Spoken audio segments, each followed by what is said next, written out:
नमस्कार दोस्तों, आज हम एक बहुत ही ज़रूरी चीज़ के बारे में बात करने वाले हैं और वह है फाइनेंस। अक्सर हम लोग यह शब्द सुनते रहते हैं, कभी न्यूज़ में, कभी इंटरनेट पर या कभी किसी के वीडियो में। लेकिन सच बताऊं तो बहुत सारे लोगों को यह ठीक से पता नहीं होता कि फाइनेंस असल में होता क्या है। तो इस वीडियो में हम फाइनेंस को बिल्कुल आसान भाषा में समझेंगे। सबसे पहले समझते हैं कि फाइनेंस का मतलब क्या होता है। सीधी भाषा में बात कहें तो फाइनेंस का मतलब अपने पैसे को सही तरीके से संभालना, यानी कि पैसा कमाना, पैसा खर्च करना, पैसा को बचाना और अगर संभव हो तो उस पैसे को बढ़ाने की कोशिश करना। इन सभी चीजों को मिलाकर ही फाइनेंस कहा जाता है। मान लीजिए कोई व्यक्ति हर महीने 20,000 रुपए कमाता है। अगर वह बिना सोचे समझे पूरा पैसा खर्चा कर देता है तो महीने के अंत में उसके पास कुछ भी नहीं बचेगा। लेकिन अगर वही व्यक्ति थोड़ा प्लान बनाता है और कुछ पैसा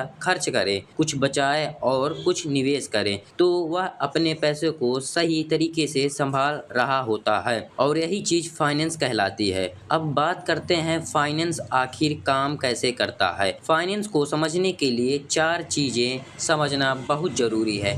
पहली चीज है इनकम। इनकम का मतलब है कमाई, यानी कि जो पैसा आपको किसी काम के बदले मिलता है, जैसे नौकरी की सैलरी, बिजनेस से कमाई, किराया या किसी निवेश से मिलने वाला पैसा, यह सब आपकी इनकम होता है। दूसरा चीज है खर्च। हर व्यक्ति को अपनी ज़रूरतों के लिए पैसे खर्च करने पड़ते हैं, जैसे घर का किराया, खाना, बिजली का बिल, मोबाइल और इंटरनेट। लेकिन अगर खर्च बहुत ज़्यादा हो जाए और कमाई कम हो तो समस्या पैदा हो सकती है। इसलिए फाइनेंस हमें सिखाता है कि खर्च हमेशा सोच समझकर करना चाहिए। तीसरी चीज है सेविंग। सेविंग का मतलब है कमाई में से थोड़ा पैसा भविष्य के लिए बचा कर रखना, क्योंकि जीवन में कब कौन सी परेशानी आ जाए यह कोई नहीं जानता। ऐसे समय में यही बचत काम आती है। और अब आती है चौथी और सबसे महत्वपूर्ण चीज, इन्वेस्टमेंट। इन्वेस्टमेंट का मतलब होता है पैसे को ऐसी जगह लगाना जहां वह समय के साथ बढ़ सके, जैसे बैंक में एफडी,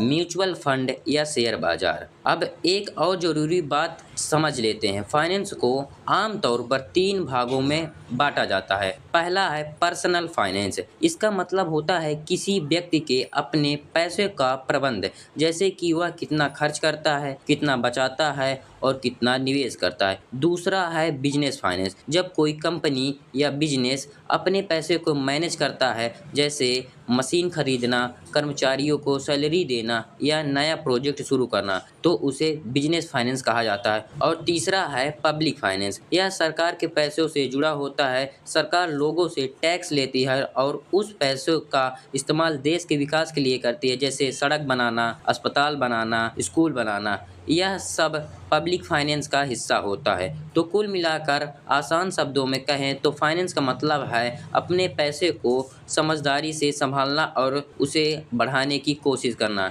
जिस व्यक्ति को फाइनेंस की समझ होती है वह पैसे का बेहतर उपयोग कर सकता है और भविष्य में आर्थिक रूप से मजबूत बन सकता है। अगर आपको यह वीडियो अच्छी लगी हो तो वीडियो को लाइक करें और ऐसे ही आसान तरीके से फाइनेंस को सीखने के लिए चैनल को सब्सक्राइब करें। धन्यवाद।